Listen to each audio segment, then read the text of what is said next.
We'll start this meeting tonight. First of all, I'd like to welcome the people at home from Channel 15. Tell them I am not David Saggy. David is sick and will not be with us tonight.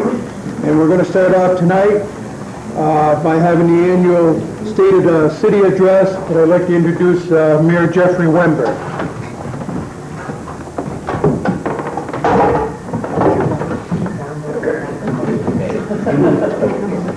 I gotta get my crutch here.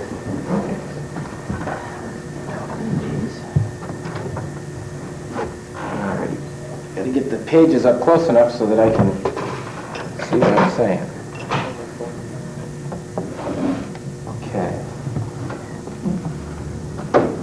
This one's for Rosemary. Thank you. Thank you very much for all being here, and this is 1995 has been a great year. 1996 looks to be just as good or better. So here we go. Members of the Board of Aldermen, department heads, officials, employees, ladies and gentlemen, it is my pleasure to report that the City of Rutland defies the doomsayers and confounds the conventional wisdom with continued growth, progress, and vitality. In just a few short years, Rutland has gone from Vermont's hard luck community to the can-do city on the grow. The resurgence of our downtown, concurrent with the opening of the new regional mall, just proves that those who say it cannot be done should get out of the way of those who are doing it.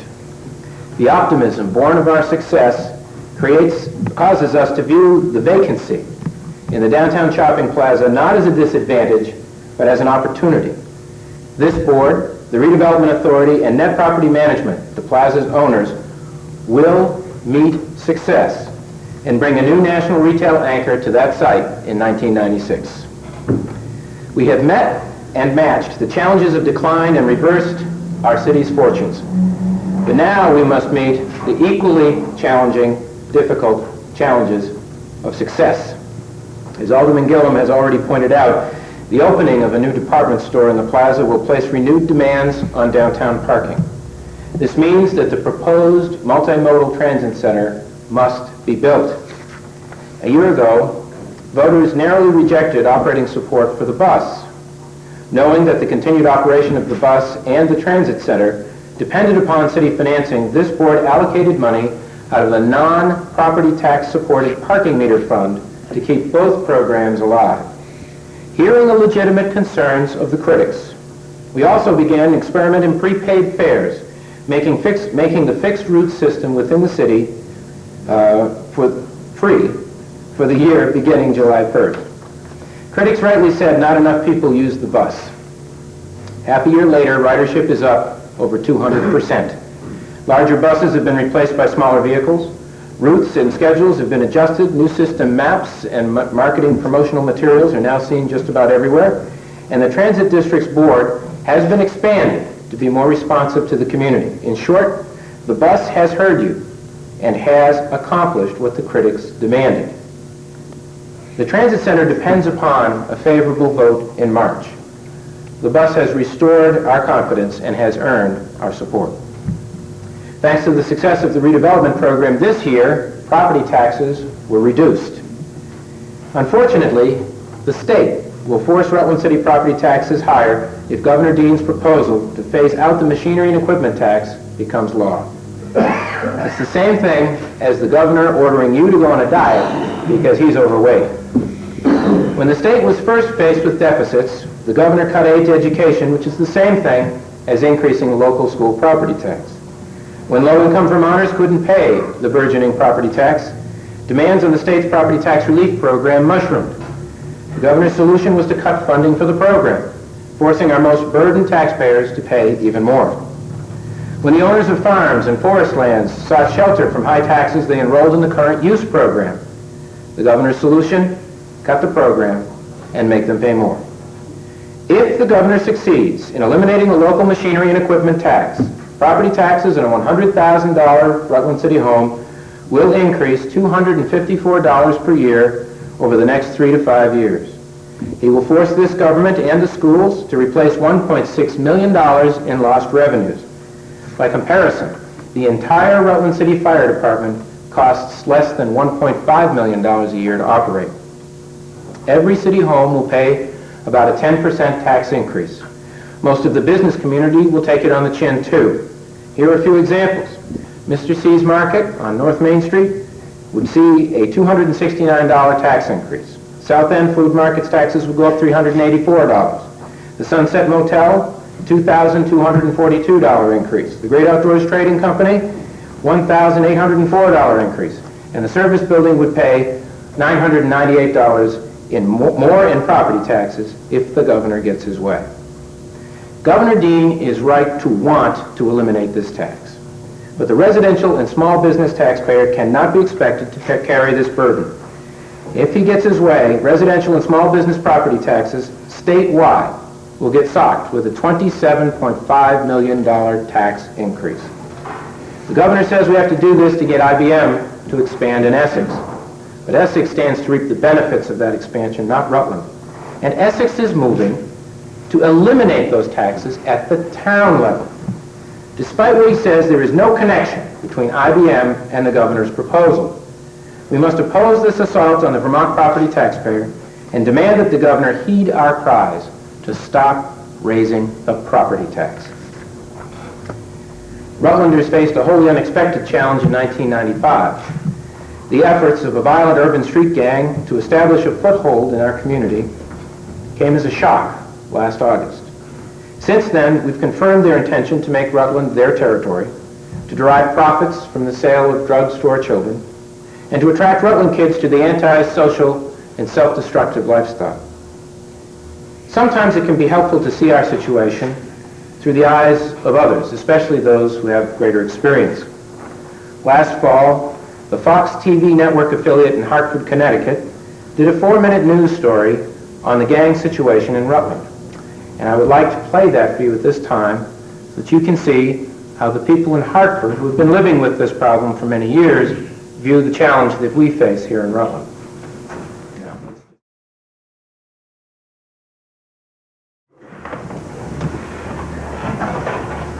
Sorry about the technical difficulties. Seems inevitable. Since this was produced, the gang has successfully established local chapters here and in Brattleboro, and are expanding their influence in communities north, south, east, and west of us. We now know that their purpose here is exactly what we feared, and that their interests do not end with our community, but in fact are statewide. And we know that we will face this challenge for a very long time. On March 5th, the people of Rutland will have the opportunity to approve the School Children First Charter Amendment.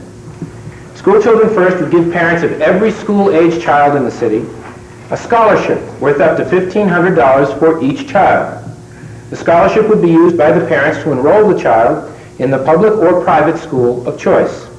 Property taxes could not be used to pay for the scholarships, and the public schools would not see their funding cut. Imagine, if you will, 2 5th graders, Jerry and Sally. They've been educated in the public system, and their parents are pleased with their progress thus far. But this year, there's a problem. The kids no longer enjoy going to school. Their progress is slowed. Jerry and Sally are falling behind. Their parents ask the teacher to use different techniques, but to no avail. They ask the principal for help or even a transfer to another classroom, but their requests are rebuffed. Perhaps there are so many requests for transfers that they couldn't accommodate them all. Jerry's dad and mom work full-time and finally decide to move Jerry into a private school and pay the tuition.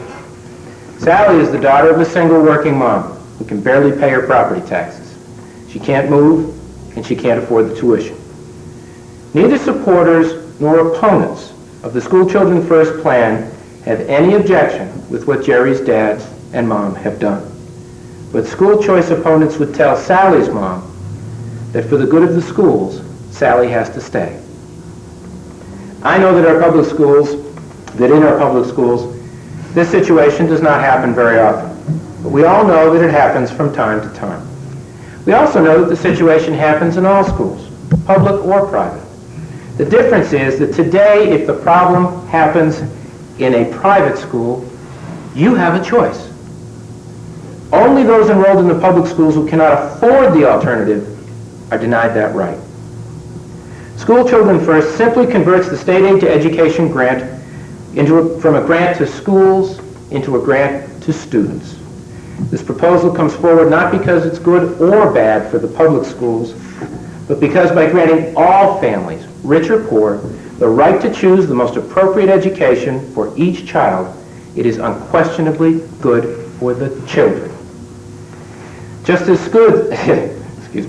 schools are critical to the future of any community, the ability of a community to support new businesses and to grow depends largely on its infrastructure, its physical infrastructure. In this regard, Rutland has made all the right moves. Our sewage treatment plant regularly outperforms other substantially more advanced facilities, and while the engineering of the plant is important, it is in fact the competence of the operators that make this achievement possible. Last year we put into service our new water filtration plant, and though less than a year old, the facility is already surpassing our expectations. We've reduced the use of chlorine and improved the safety and the taste of our drinking water. This year's annual report features color photographs of that plant. And I should definitely not forget to offer special thanks to Sharp Offset Printing for donating the color printing at no charge to the taxpayers. Both North Main Street and the downtown streets that were not resurfaced this last year are scheduled for a major resurfacing this coming summer, with 90% funding from the state. We continue to work with Senator Jeffords and passenger rail advocates in the legislature to bring closer the day that Amtrak passenger service can come to Rutland. And we continue to fight for improvements to our airport, realizing that convenient commuter air service is absolutely critical to the long-term economic well-being of any region. But the quality of life found in any community is much more than roads and jobs. That's why the Rutland Free Library enjoys unprecedented support. Ours is by far the most heavily used public library in the state of Vermont.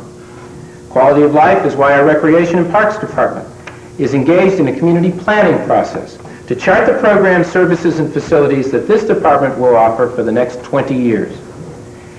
And once the vacancy in downtown Rutland is resolved, it will be time to move aggressively ahead with the Paramount project. The challenge to bring the dream of a restored live performance theater to Rutland will soon rise to the top of our downtown agenda. Supporters, members of this board, and the Redevelopment Authority have devoted the last 2 years quietly laying an impressive foundation for the success of this project. Back in October of 1989, I sat with about 400 Rutlanders, many of whom are here today, in the Keith Gym and heard the final report, when this report here was unveiled, the final report of the Share the Vision project from Mary Means and Ernie Hutton. The report reflected the works of hundreds of Rutlanders who were concerned about our community's future. It called for new organizations, new downtown taxes, and a whole new vision of our downtown as we had never seen it before. You could literally feel the skepticism in the audience as the presentation became more ambitious. After all, Rutland had embraced grand plans in the past. And for what? The vision seemed beyond our grasp. My job in offering closing remarks was to try to encourage those in attendance to suspend their disbelief and strive to make the vision real. I told the audience that the end product would probably not be what they had just seen. We were surely going to encounter both unanticipated obstacles and unforeseen opportunities along the way. But regardless of the final details, the very pursuit of the vision would result in a brighter future for us all. The futurist Joel Barker said, "Good ideas are shot down every day by people who believe that the future is merely an extension of the past." Since 1989, we've all taken our share of bullets. But we held fast to our unfailing belief in the possibility of change. Rutland is today a changed community. Not changed only in the sense of new buildings or enterprises, but changed in our sense of ourselves. We are today a community sure in the belief that we can be more than we are. More powerful than any tangible progress we have seen, it is this change that will shape our destiny. Thank you.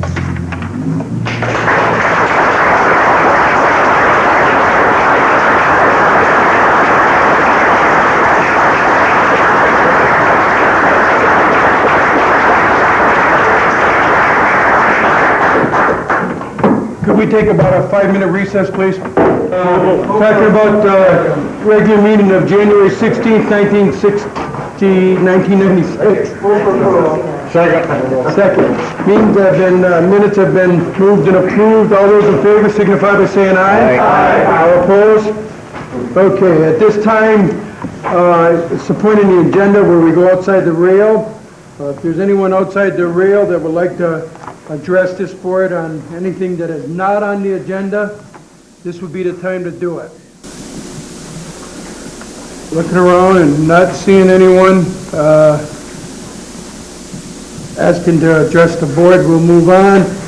We've had communications from the mayor. There's nothing here. Reports of standing committees. I don't see anything in the packet. Is there any standing committee that has any reports? Alderman Clifford. A reminder to the people, members of the Recreation Committee, that we have a meeting on the 14th at 6:30 in Dana. And I hope to schedule a meeting of the DPW Committee on the 15th.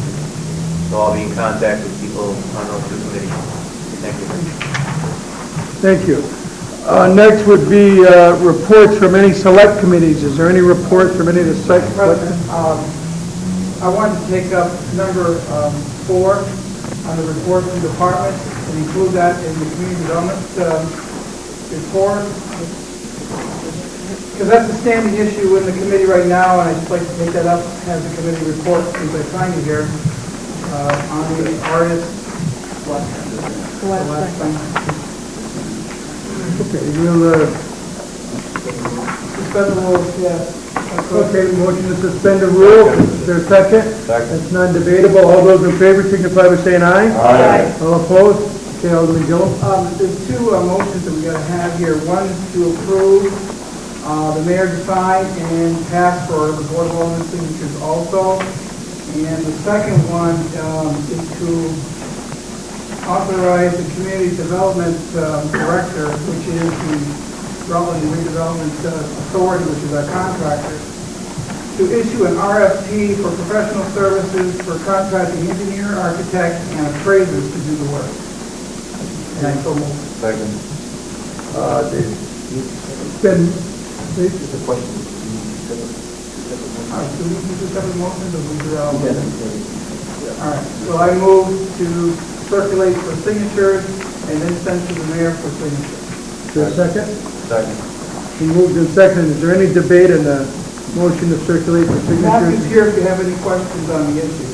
Matthew, I just had the one question on the original, this originally came to us, it had 25,000 in the state fund, and that, of course, is still here. Yes. Additionally, you have outlined 6,300, and it says no city funds are required. That 6,300 appears to come from income, is it income generated from other grants? When we get these block grants, they are very often given out to subrecipients in the form of loans, which are then repaid to the city. And that's called program income, because it's funds that's generated through use of the money that we were granted by the state. Now, the state tracks that money and requires that we put it back into future projects. So the 6,300 for this is money that has come back to the city through activity on past grants, and the state looks to us to put that in the future grants. So it doesn't come out of the grant list or any money from local sources, but it is repayment. Is it considered a necessary local match, that 6,300? Yes. Oh, it is? Yes. Okay, so if the 6,300 doesn't apply, then 25,000 doesn't apply? No, that's a requirement of qualifying for the 25,000. All right. Is there any other questions? For the folks at home, we're talking about the Artist Live Work Planning Grant for the downtown building. Okay, if there's nothing else, all those in favor of circulating for signature, signify by saying aye. Aye. All opposed? The ayes have it.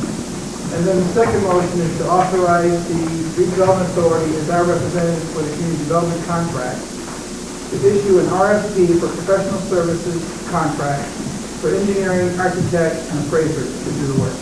Second. Okay, the motion has been made and seconded. Is there any debate? One more question along those lines as far as the Alderman appraisal for those. Lewis? Thank you, Mr. President. And states that they're going to be looking at 4 buildings, and those 4 buildings have or have not been identified yet. We believe we have all 4 of them identified. I'm working with 4 different property owners, and I'm pretty certain we have all 4 buildings. We will certainly have all 4 buildings identified and confirmed by the owners before any request for proposals are issued. And again, they will all be historic buildings in the downtown area that have vacant upper floors that are not in their current condition competitively marketable for anything. I know when we discussed this earlier, you stated that you had looked at 2 or 3 and were going to look at a bunch downtown and move it down from there. And I was wondering if that... No, we have narrowed it down by 4, and I'm working with 4 different property owners on a specific agreement to study those buildings. Are you in a position where you can divulge who those are, or is that not...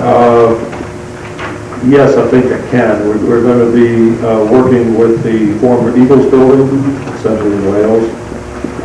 We are going to be working with Paramount Center on the building 36 to 40 Center Street.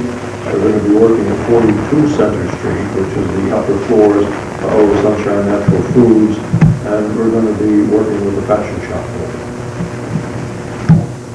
area? That's the what property?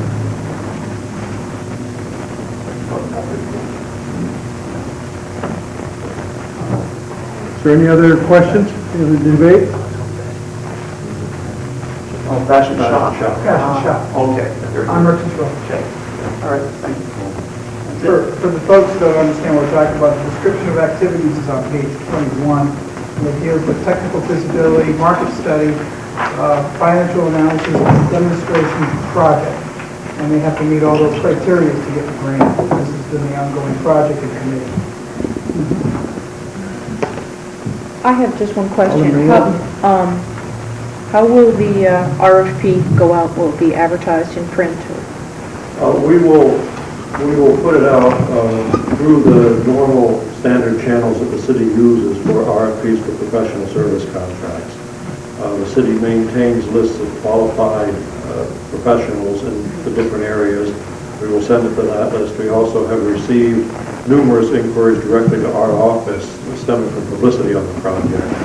And everyone who has contacted us voicing an interest will also receive an RFP, whether they're on the city's list or not. Any further debate?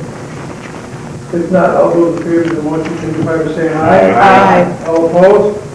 The ayes have it. Thank you. That's it. Yep, thanks very much. Is there any other select committees? If not, we'll move on to petitions, letters, and miscellaneous communications. First thing we have is a letter from Kurt McCormick, sidewalk snow removal policy. Mr. Chair, Alderman Davis. I'd like to refer this to the DPW Commissioner.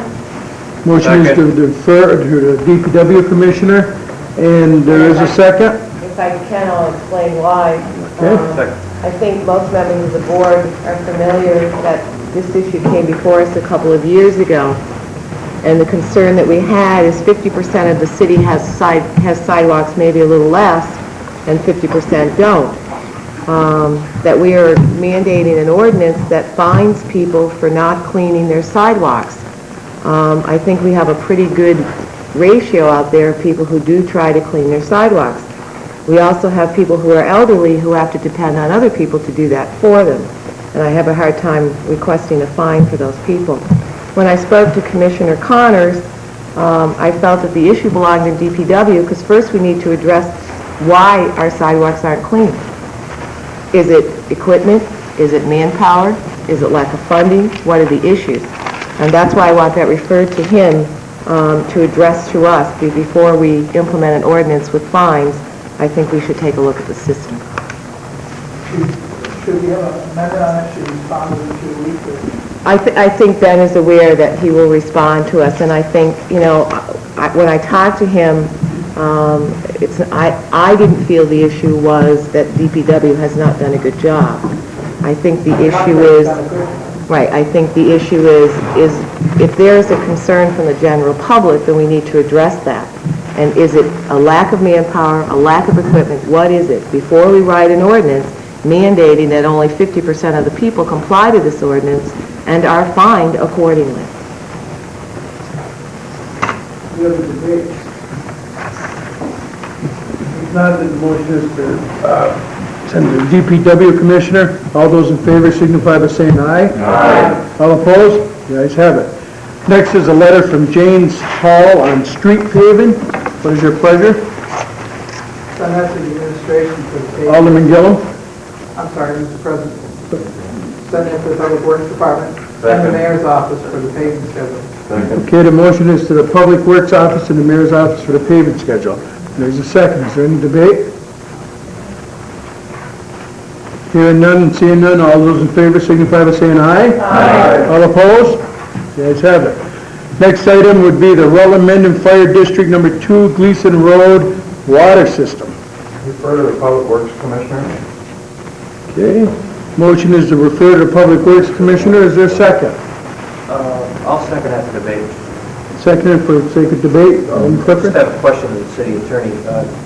Can you disclose where we're at with that at all as far as the... We're in court. We're in I understand that.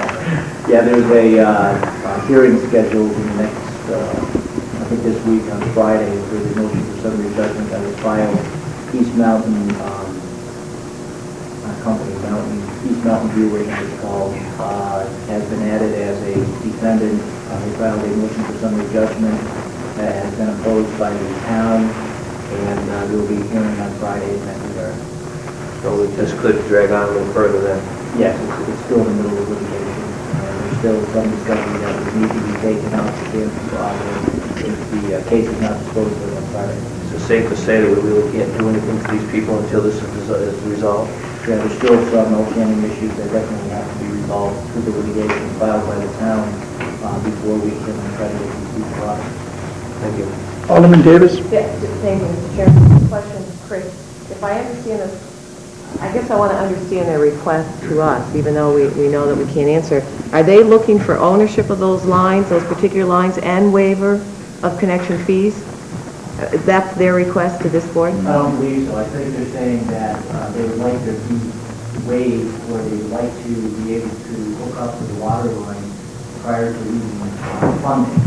I believe there's some funding available to them to hook up to the water line, and if it goes too long, then they may use that funding. Right, but there states that ownership of water lines is their collateral. Yeah, I'm not sure what they mean by that. Okay.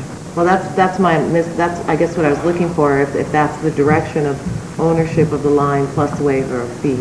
The town has an issue with ownership now. That's what the Right, that's in court, right, I understand that. Okay.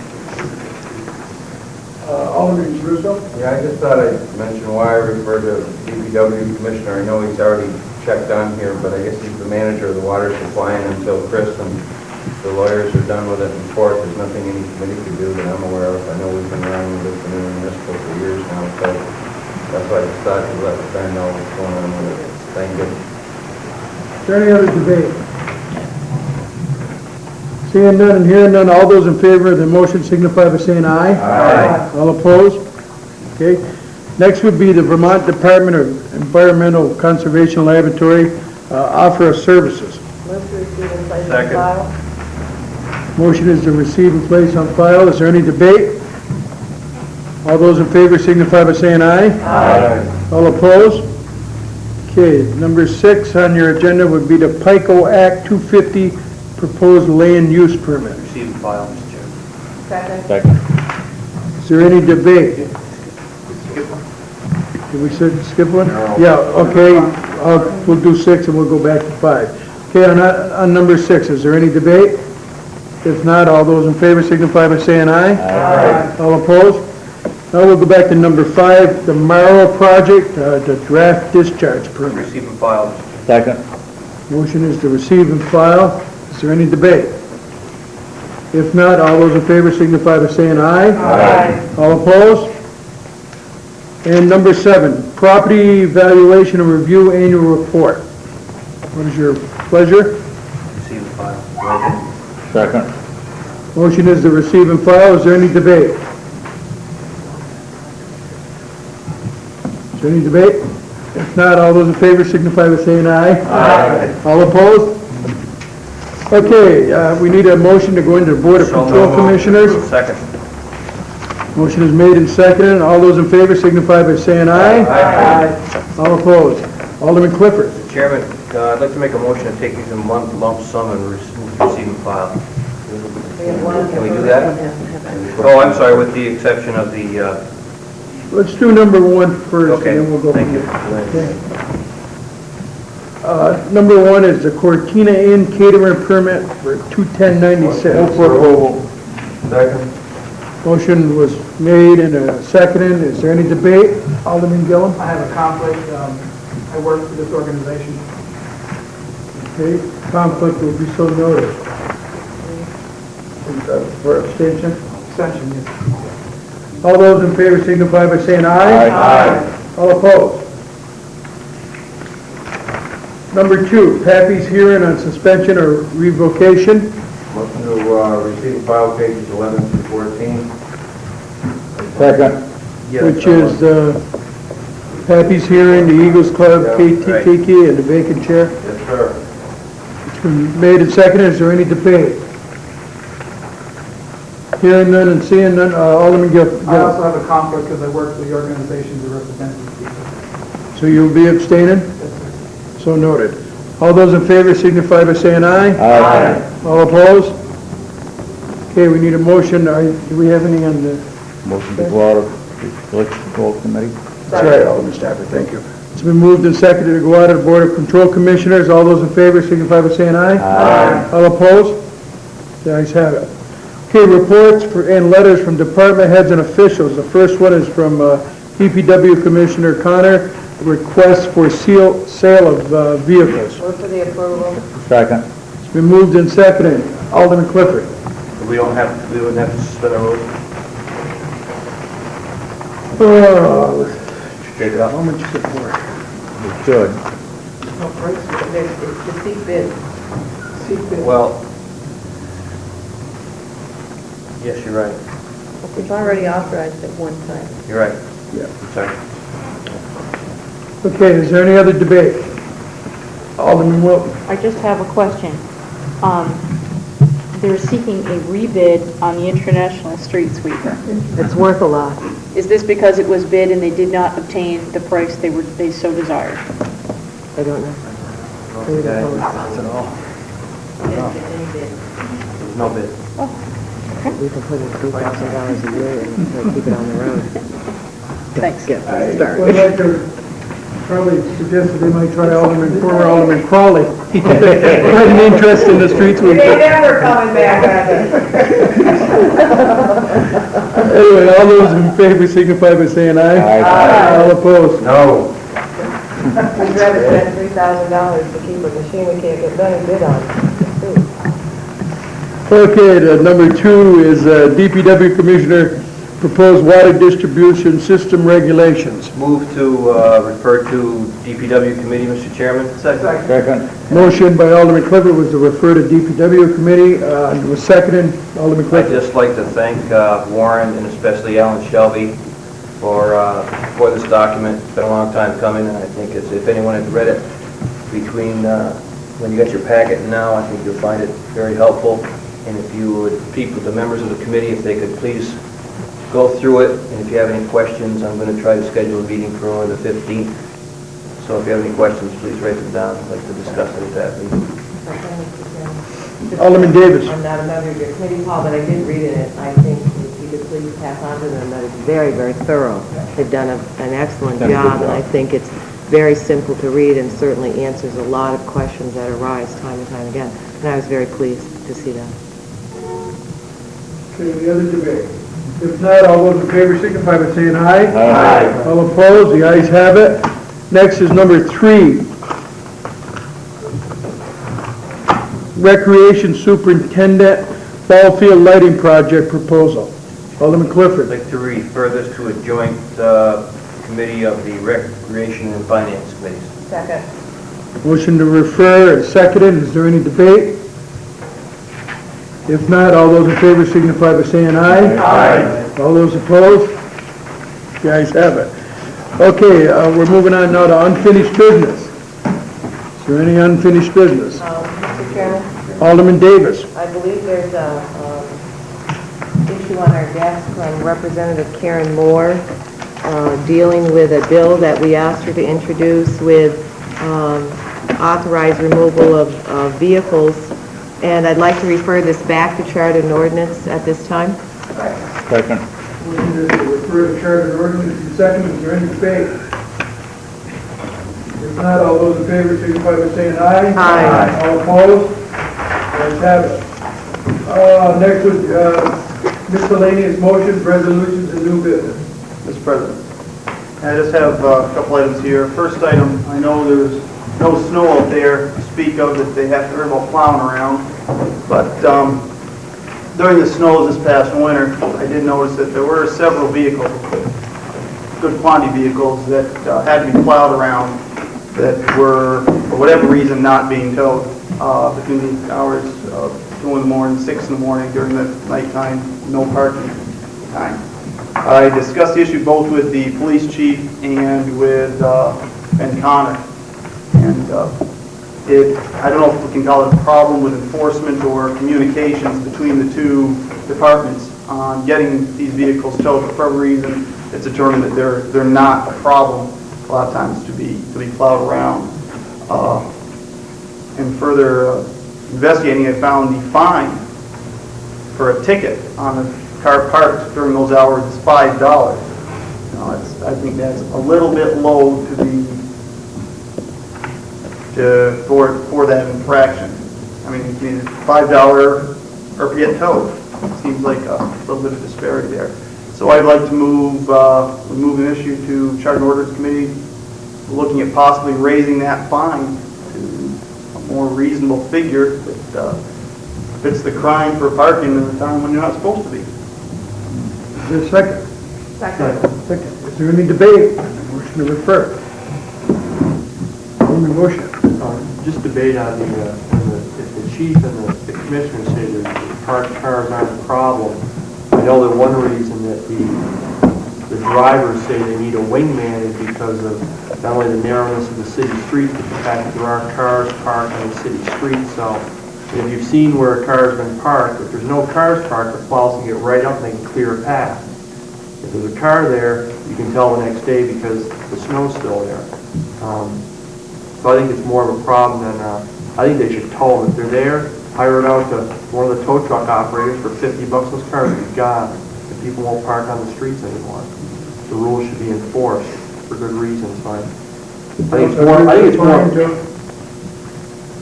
I don't know if I would tow them. Let them pay for the towing charge. I mean, that's going to cost them $50 or more. But that we can take up in committee. But the idea that they shouldn't be parking on the street, I think it is a problem, and it should be dealt with. Any other debate? If not, all those in favor of referral signify by saying aye. Aye. All opposed? And one other issue, Mr. President. Last year when we were going through the budget talks, I can't remember which committee it was in, whether finance, it was determined that there's a $7,000 fee that the Diamond Run Mall pays to the city for first response for fire. And at that point there had been a lot of calls going down during construction for the fire alarm going off. That $7,000 contract automatically renewed in October.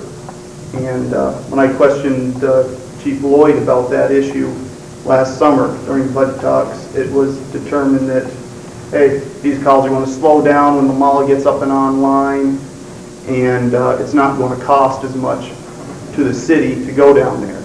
Well, it appears that the calls really haven't slowed down that much. The false alarm calls coming in from the Diamond Run Mall. And I think we need to look at, when the item comes up for renewal again this coming October 1, possibly increasing that $7,000 fee or contract for first response fire to the Diamond Run Mall. And I just moved to throw that into some committee now, either finance or public safety, to look at that issue, see how many calls we've had, the first response to Diamond Run Mall from the fire department, determine whether or not $7,000 is too cheap. I think public safety would be the I'll second that for debate. if I Okay, may. Alderman Clifford? Just, I don't have a problem putting that committee, that's fine with me, just to shed some light on that. I know that they are installing sprinkler systems to date, and probably will be for a while in some of the middle stores, so that might trigger some alarms when someone will do that. They aren't 100% finished with sprinkler systems in the middle, or in the small stores, I believe. But that might be some of the reason why, but yeah, that's fine, so I don't have a problem with it. Alderman Davis? Yeah, I just have a question with City Attorney. Chris, when the contracts are renegotiated, whether it be Mendon or Rutland Town or the malls, whose decision-making is that? The chief's mostly? Yeah. Okay. Does he negotiate with you, or does he make that decision on his own? They usually negotiate those contracts without the city attorney. We may review some of those contracts periodically. Okay. If I may extend that motion to include all fire contracts to go to public safety. I'll accept that. I'll accept that. Seconder? Thank you. Any further debate? If not, all those in favor signify by saying aye. Aye. All opposed? The ayes have it. Any other new business? To adjourn. Motion to adjourn. All in favor? Aye. All opposed?